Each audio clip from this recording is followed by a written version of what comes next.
अगदी मटणाच्या रश्श्याला सुद्धा मागे टाकेल अशी झणझणीत आणि चमचमीत चवळीची रस्सा भाजी बनवूया आज आपण.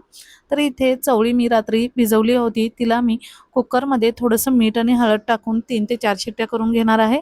मिक्सरच्या भांड्यामध्ये कांदा, टोमॅटो, 7 ते 8 लसणाच्या कुड्या आणि अर्धा इंच आलं यांचं वाटण बनवून घेणार आहे.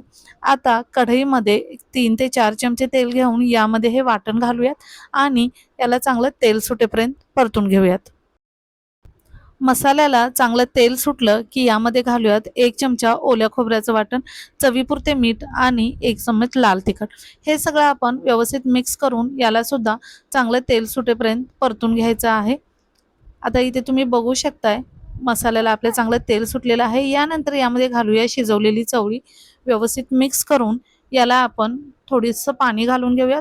तुमच्या आवडीनुसार तुम्ही यात पाण्याचं प्रमाण कमी जास्त करा आणि झाकण ठेवून याला आपण एक 5 मिनिटे वाफ काढणार आहोत.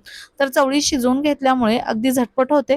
तर इथे तयार आहे आपली चवळीची मस्त अशी रस्सा भाजी.